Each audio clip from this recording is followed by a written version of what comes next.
Let me address this before we get started. 5 practices in 3 days. I traveled yesterday on a plane last night. The guy said to me, hey, that California law passed. And I'm like, what California law? And he kind of told me. I have not looked at it, read it, haven't spent any time, don't have a full view of it, so I'm not really going to say anything. And I really don't have an opinion yet because I haven't really said, I've got to digest what they're trying to do. So I would say to you, I really don't know yet.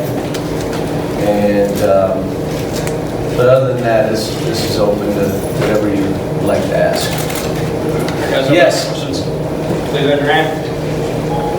Yes. Start the back. Hi, Coach. My name is Sam McClanahan. I work for the Falmouth Outlook in Hamilton County. Was hoping you could provide us a medical update on Dante Allen and any plan of action you and the staff may have for him in the coming weeks. He has been doing things in the gym, but I still think, my guess is he's still a month away. But I'm not talking as the, Jeff would probably be the one to tell you better. But he has not been practicing. Secretary Calipari. John, how would you describe the importance of point guard play for any team? Well, especially in college basketball, guard play, if you really want to have one of those teams, you better have good guards. And when you're talking point guards, we've had all kind of different types of point guards. This year, I think we have 3 guys that easily can play point guard. And there may be times that all 3 of them play at one time. I've done that before when we had Jamal, Isaiah, and Tyler. We played 3 point guards. And your teams, there's things you give up, but there's things you gain. And but when you have more than one, something happens. Whether it's foul trouble, injuries, or anything else, you have room because you have more than one. So Tyrese and Ashton are going right at each other. I mean, it's great to see. But Emmanuel's not even the same player. I mean, I had someone come in and watch his practice and say he's not even the same guy. And the reason is he's in a different frame of mind. It's kind of like when PJ came back. PJ came back, it's not that he just came back. He came back with a different mentality. He came back with a change of how he responded and how he saw things. Emmanuel seems to be that guy right now. Now he's built his own confidence.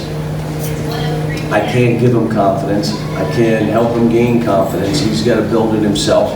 Then you got to get into games and you got to have demonstrated performance. You got to do something in the games that convinces you, not me, that I got this. So, but he's done great. Back on the right.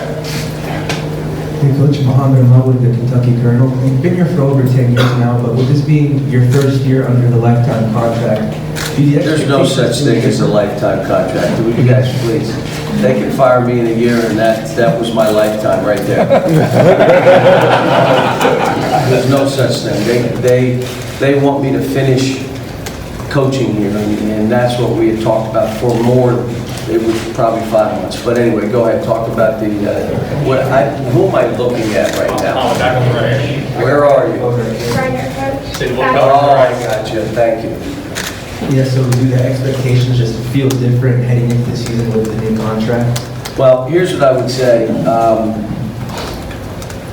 I've been here 10 years. And kind of thinking back, it's been a pretty good run. And so now, going forward, has been, this is the second tour.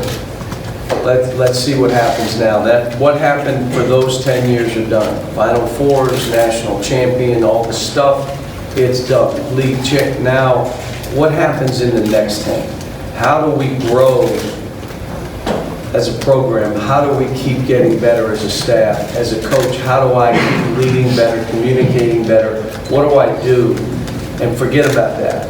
Let's move to this next tour, this next 10. And so that's been my mentality. And whether it be in recruiting, you know, where we go back and say, okay, what are some things that we can do different? Because what's happened is people kind of attack how we recruited, basically because I'm transparent in what we do and what we say. And so now it's okay, what do we do that's a little bit different in our approach? So, but I'm looking forward to it. I'm excited. I feel refreshed. You know, like this team, great group of kids, a little bit thin. You know, 9 guys on scholarship playing. Dante would be 10. I mean, I know we have 13, but I usually don't give 13, but we usually have enough to practice with. We're a little light. But some of the best teams I've coached weren't full rosters. And guys, you know, you have to be in the game, and it helps them, their own mentality, especially young kids. Go clear it all on left or John, can you just talk a little bit about Keon Brooks, what you've seen from him and what you're expecting to see this year? I told him Sunday night that, you know, he's a good basketball player. He's got a good feel for the game. Physically, he has to catch up, he knows. He's learning things that he's never seen before, but he's taking it all in. You know, he's long, he's active, he plays rough, he just, physically, his body's got to catch up to everything else. But, you know, I even told him he may play some stretch 4 for us because he gives us that length and size and ability to space the court. And it's hard for 4s to guard him. Even EJ struggles to guard him at times. Like, he can do things with that ball. And in a lot of stuff, he starts like he's a guard. But he's big, 6'9". go back on the right? Michael Watkins, Bluegrass Sports Nation and WBOA TV. What are your expectations for Nick Richards this year? Well, right now, he's really playing well, and he's playing confident. And, you know, obviously the expectation is this is his time. He played against 2 Mooses last year. They could take your confidence away. But he right now, what he's doing on the court and how he's playing, whether he goes against DJ, whether he goes against Nate, scoring around the basket, shooting the ball better, running, he's in the best shape I've seen him in. But again, you got to get on the court, and now you're playing against a player that's a football player that's trying to just say, I know I can't play you, I'm going to try to rough you up. Can you hold your ground? Can you sustain your confidence in that kind of situation? Till we start playing games, you know, who will know? Now, my hope is he's ready for it. He's been here, has a smile on his face. He's a beautiful kid. He's one of the nicest people we've had here. And, you know, there's no one rooting for him more than me. Terry over here on the front row. As someone who's had good point guards, how do you see the guys you have now, I don't want to say advancing that position, but where do you feel like things have kind of transformed in your time here? You know, it's funny, I don't like comparing players because they're all different. I do know that Ashton is coming back as the conference defensive player or co-defensive player of the year. He's coming back. He's even more confident defensively than he was a year ago. But I want to be honest with you, Tyrese is right there. Like, you got 2 guys that can really guard the ball and really be long and really still block shots and physically sustain. So, and then Emmanuel is a different, more of a setup, spot shooting 3 point guard. So they're all different. But, you know, my whole thing, and I tell them all the time, my job is for all these kids is to make them uncomfortable. That means when I'm not coaching them how they are now. I'm coaching them where I see they need to go and where they're capable of being, which means they've not been there, which means they're going to be uncomfortable all the time.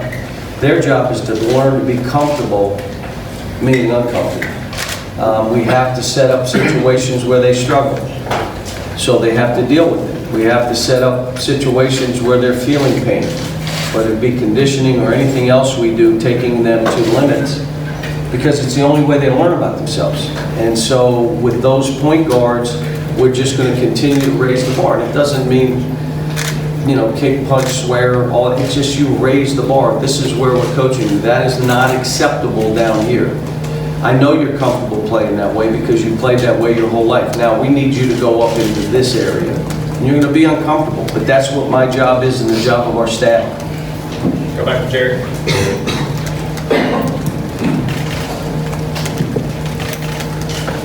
John, you said that Ashton gets it now.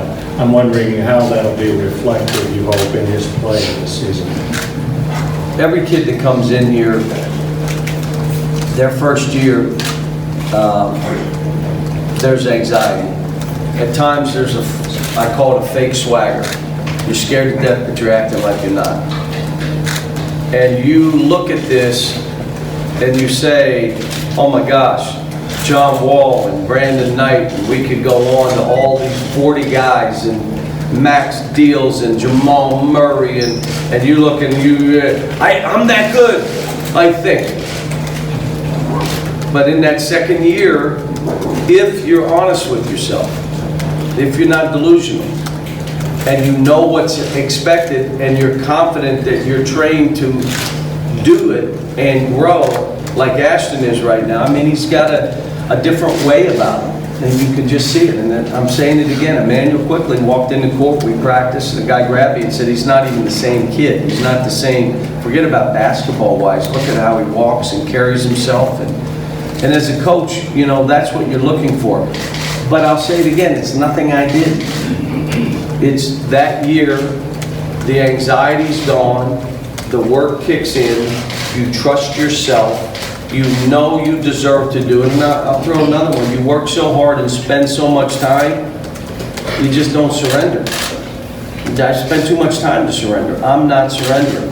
Like right now, when you see Emmanuel and Johnny Juzang, he's trying to take Johnny like, hey man, this is real here. And he goes right at Johnny. And Johnny's another one, can shoot the ball, learning to defend, learning to be the rebounder he can be because of his size. The best thing is when Johnny shoots it, everybody thinks it's in. No, he shoots the ball. Look, there are shooters and there are makers. We've had some makers, we've also had shooters here. You can go 1 for 8.